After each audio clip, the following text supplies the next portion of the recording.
I'm so glad you guys could make it this Friday. We've done it again another week. And what type of week did you have?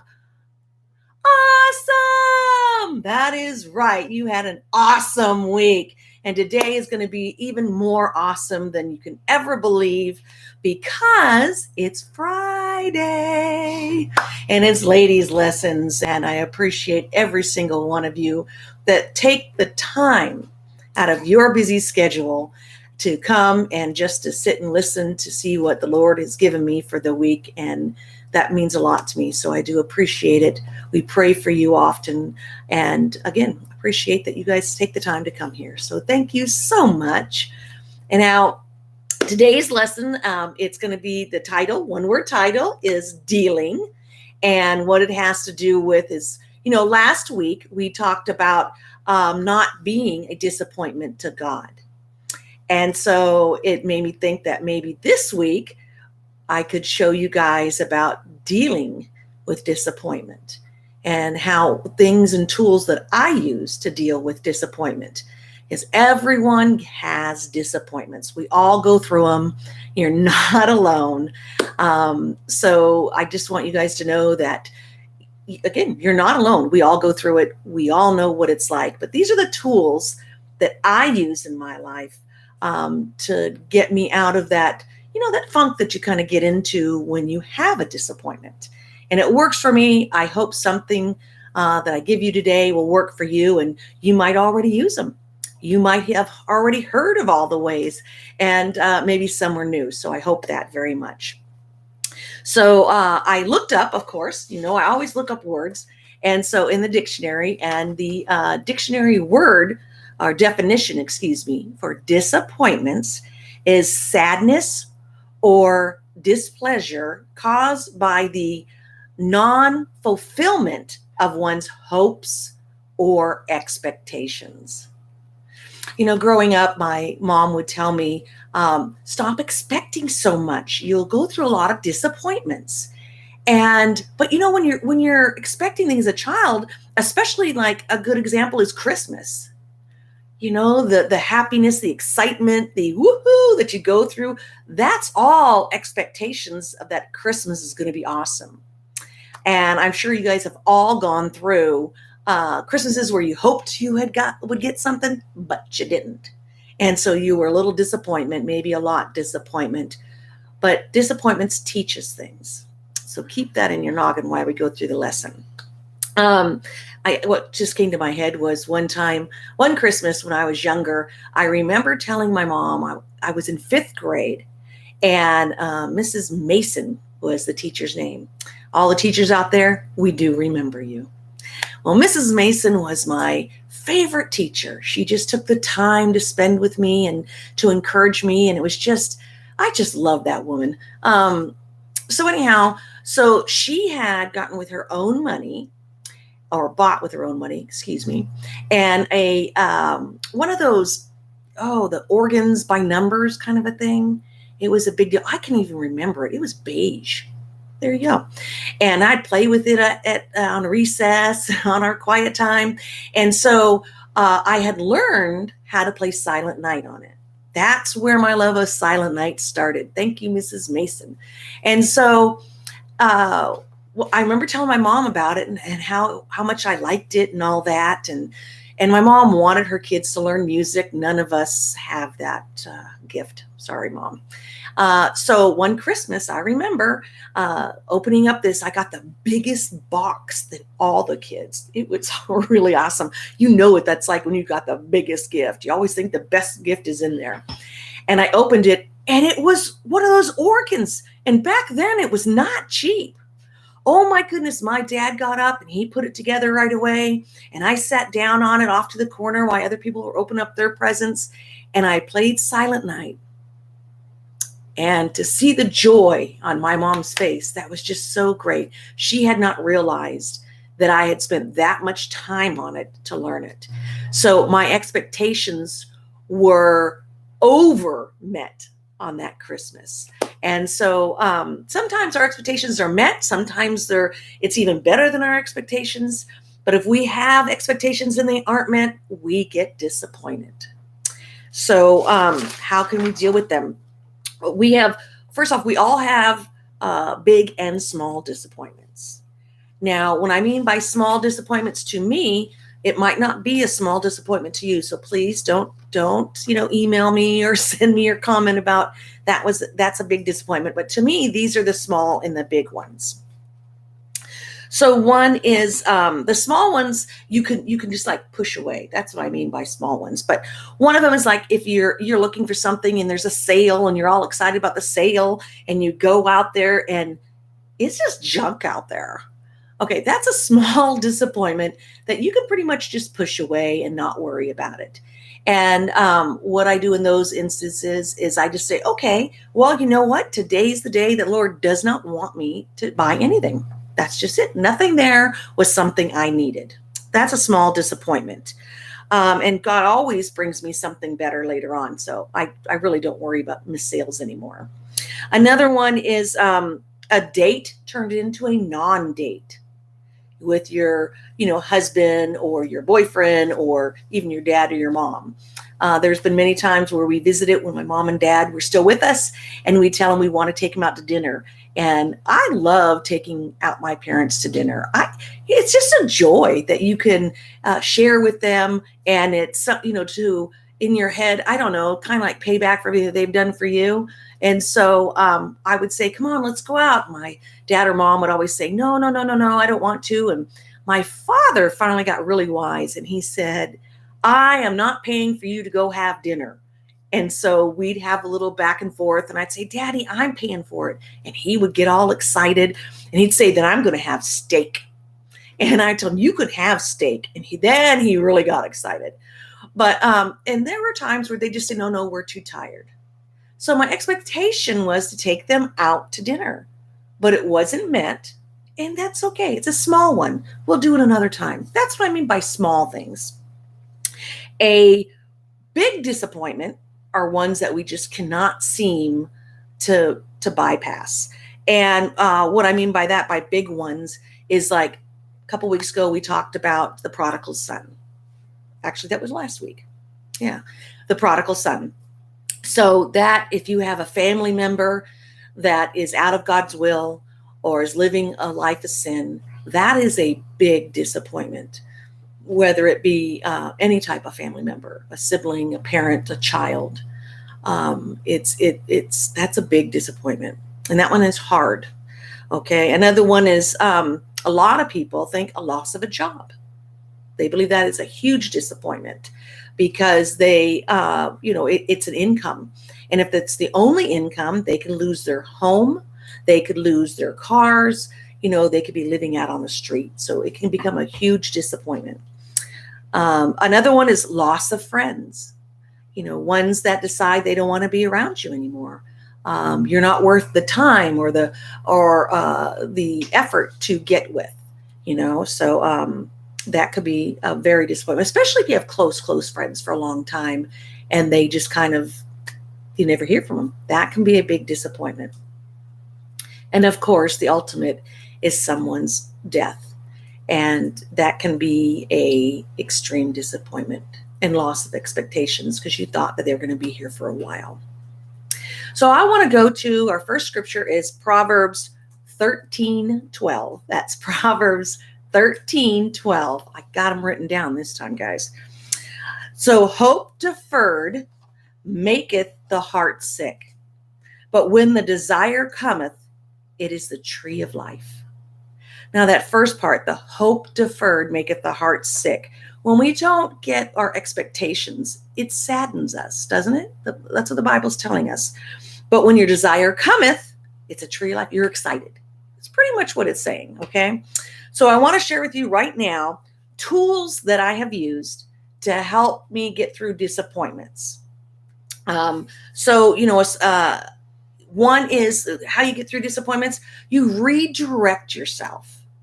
And what I mean by that is that you start to do things. You kind of like train yourself. Like when your children or when you were small, you train people how to brush their teeth. We don't come out knowing how to brush our teeth. I really wish some of our kids would have, but they didn't. You don't come out being potty trained. You don't come out knowing how to do things in life. And so you are trained. Well, as we get older, you can train yourself. So one of the training tools to this is you redirect yourself. So you redirect your thoughts. All right. So like in the sales, if you're out there looking for a sale, and like I said, if I don't make a sale, I don't find something, I'm not disappointed at all, to tell you the truth. So, but how I became that way was when it would first start happening, what I would do is say, oh, you go, oh man. And then I start, no, remind yourself that whatever you thought was a good buy, or that you thought, or that I thought was something I needed, God said no. So before I would even go to the sales, I would actually pray and ask God, if there's something there you want me to have it there, have it at a good price. And I even got to the point where I would say, hey, Lord, if you really want me to have this, if this is something that would enhance me and something that we really need, how about if I get, I don't know, 50, 75, 80, 90% off? Try it. I have gone to salespeople and there has been the item that I was looking for, exactly what I needed, because I would tell the Lord, this is exactly what I'm looking for. And it would be there, and it would be more than my expectations of percent off. Then I would remind myself, if it is not something that I'm to have, don't even let it be there. Don't even let it be on sale. And if something's not on sale, Lord, I will not buy it, and stick to it. So when it would come and I would see things like that, or I would see that it wasn't on sale, I wouldn't buy it. And I was not disappointed, because I knew that the Lord would provide something better or even less expensive later on. So you want to redirect your thoughts in that area. Bring it to God and let him help you is pretty much what that one is. And that's Philippians 4:6. Philippians 4:6. Be careful for nothing, but in everything by prayer and supplication. I lost my place. With thanksgiving, let your request be made known unto God. I know that verse by heart, but when I get on here, ladies, I get nervous. So I apologize. It's be careful for nothing, but in everything by prayer and supplication with thanksgiving, let your request be made known unto God. Well, what in Philippians it's saying is pray about it. Tell God. And I mean, be specific. Don't leave things out, and ask God to help with the desire of your heart. He will answer it, and he will help you to redirect yourself so that you're not disappointed in how to deal with disappointed. He does it. I'm a living example. I'm telling you, there are so many examples I could give you. It so works. Very quickly, because it's not my notes, but the Lord is saying, hey, so I'm going to go ahead and tell you. There was a time where our vehicle was breaking down, and I got with a pastor and the kids, and some of you ladies have already heard this story, but I prayed for a van. When you have 6 kids, cars just don't work, especially nowadays. You have the car seats for kids all the way up to, I think, till they're seniors in high school or something. So we were praying for a van, and the kids were small at this time. And so I told him, let's be specific so we know this is an answer to prayer. And I am telling you, I'm going very quickly through this story, but I prayed even for what type of sound system I wanted in there, what color of the carpet I wanted, the color of the van. I even went beyond what I wanted the vehicle to look like. Make, model, color, everything. But I also asked God, not only for a vehicle. Are you ready for this, ladies? I asked that God that all the license and registration was paid for, and that the insurance for the vehicle was paid for 1 year. Now, I know a lot of you guys, when you're nuts, you're crazy. No. How big is your God? So we prayed, and we prayed for 8-10 years, would you say, hon? Yep. Yeah, it was a long time, but we kept praying and we kept watching. And then one day, we only kept it with ourselves. We didn't tell anybody else. And the van showed up. And the person was showing it to me. And I was telling the person, I said, oh, this is awesome. And the kids were saying, Mommy, it has this color carpet. Mommy, it's a white van. Mommy, it's the Toyota you wanted. All this. And I just said, oh, this is such a blessing for you. I'm so happy for you. And the person handed the keys over. You cannot imagine. I started crying so much, and the person said, stop crying or I'm taking it back. But the whole thing was that the expectation was met, and God will do it. You know, we could have gotten disappointed within those 8-10 years that we were praying, but we held on to it. So ask God to help with the desires in your heart, either to increase them or decrease them. Show you the way, and He will. And He'll meet those expectations. All right, so here we're going to keep going. That was just one I had to share. So ask others to pray for you. And you don't have to go into huge details if you don't want to. You know, if things are too personal, don't worry about it. God knows what you need. Just have them just say, could you pray for me? I have an unspoken prayer. And He'll answer them. But that's going to be James 5:16. James 5:16. And that one says, confess your faults one to another and pray for one another, that ye may be healed. The effectual, fervent prayer of a righteous man availeth much. Get onto those prayer warriors, ladies. When the prayer warriors sit down and start praying, you know, so many blessings can happen. So many miracles can happen in your life. And ask them, you know, pray for me. Like I said, you don't have to be real, you know, detailed, but just say, could you pray for me that God gives me the desire that I need within my heart? Okay, so you bring it to God, you pray about it, you ask Him about it, you give Him details, you have others pray for you. Okay, so the other thing that I do, and I know that this can be a little, I don't know, sometimes people get irritated on this one, but it works. It does. It really does. Find the silver lining in whatever circumstance that you're in. There's always one there. And you know why I know this? Because it says it in Job 37:12. God tells us about this.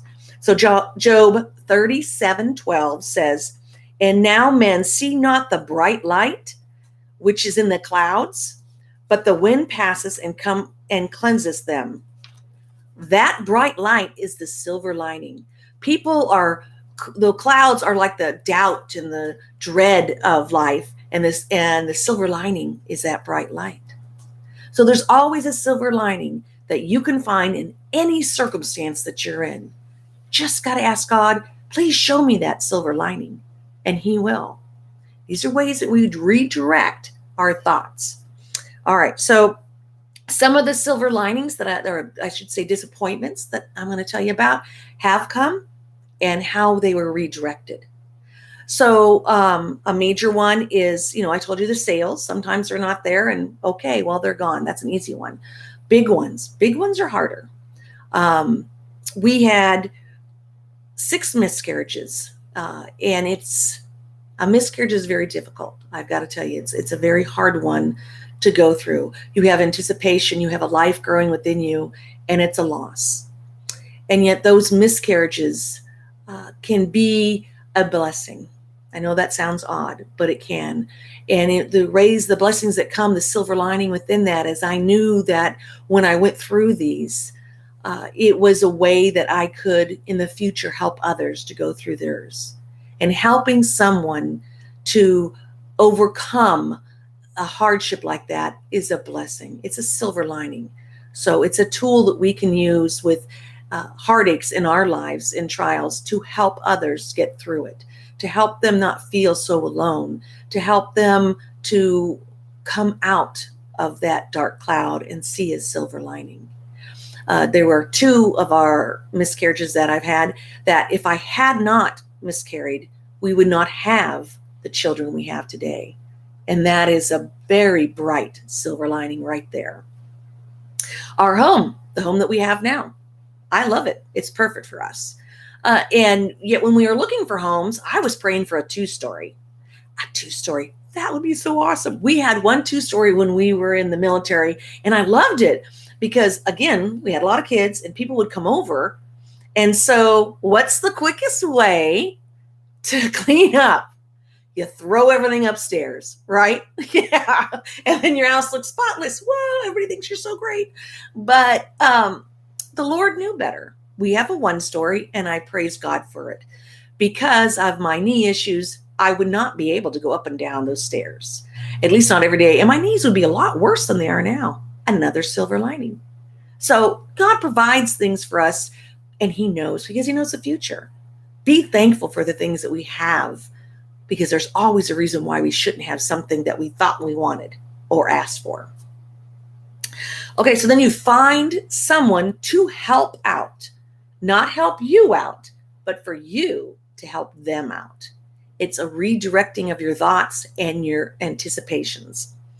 So whether it's something very small and short, as we spoke in other lessons, writing a note, giving them a call, just short little things.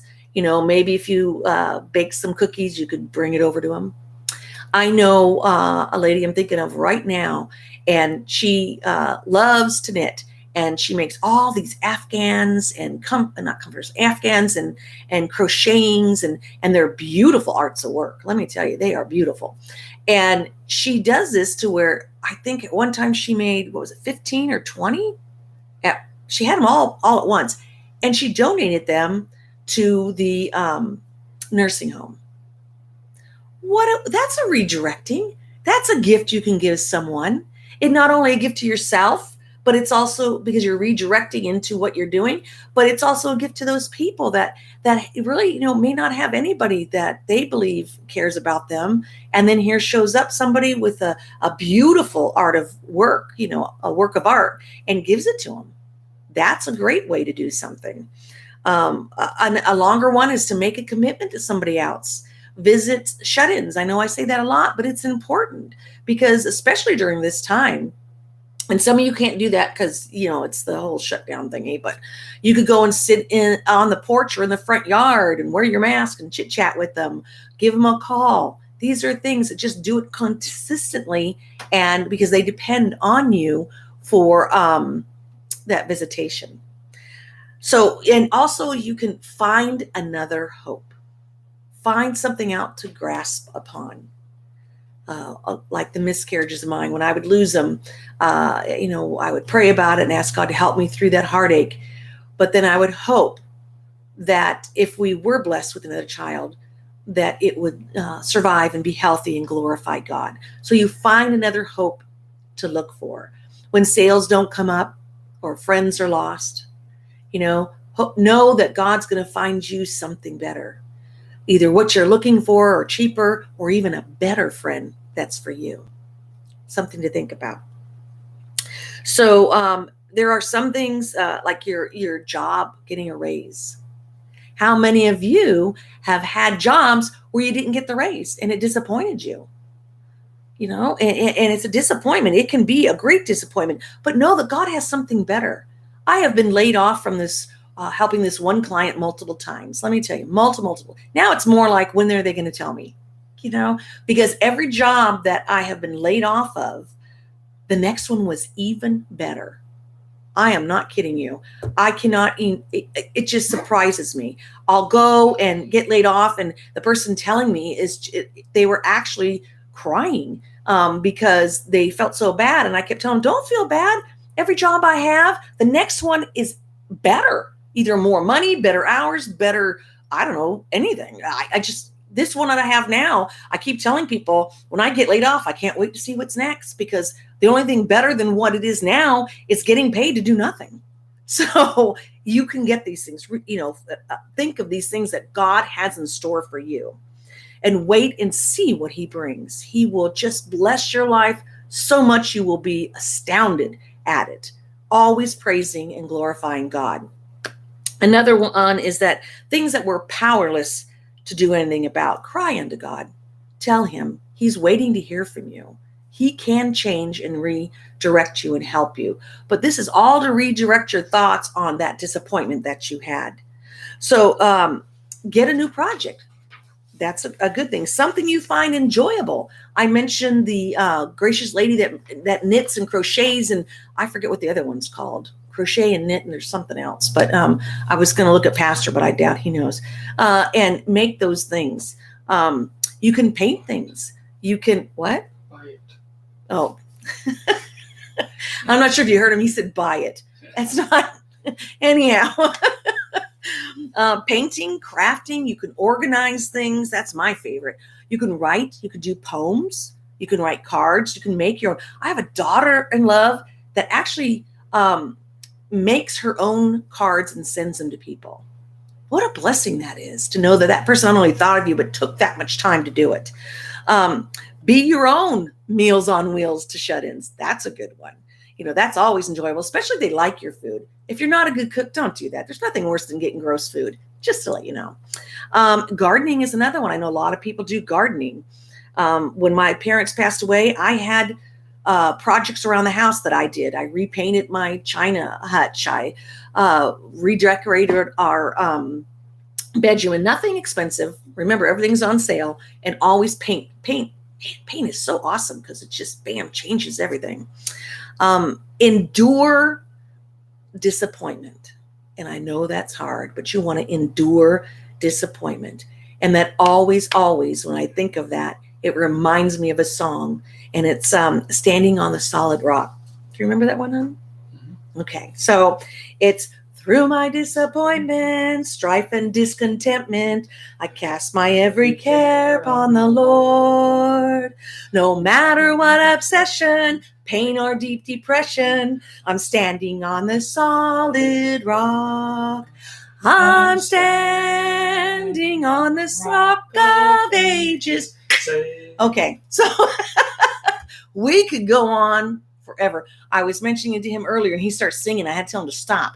But it's true. The first couple of verses, that's just the first verse of that song. But through my disappointments, get that one? Strife and discontentment. I cast my every care upon the Lord. Let the Lord know about your disappointment. He cares about you that much. He wants to know what your disappointments are. James 5:11 says, behold, we count them happy which endure. Ye have heard of the patience of Job, and have seen the end of the Lord, that the Lord is very pitiful and of tender mercy. So that very first sentence, behold, we count them happy which endure. So endure that disappointment. Redirect your thoughts. Think on others. Think on different things that you can do that will take away that pain that you're feeling. You can squash disappointment. That's like a win. I'm competitive, and I'm telling you that's a win. And that word patience in there, yuck, I don't like that word. I always told my kids that's a bad word in this house. And you want to know why?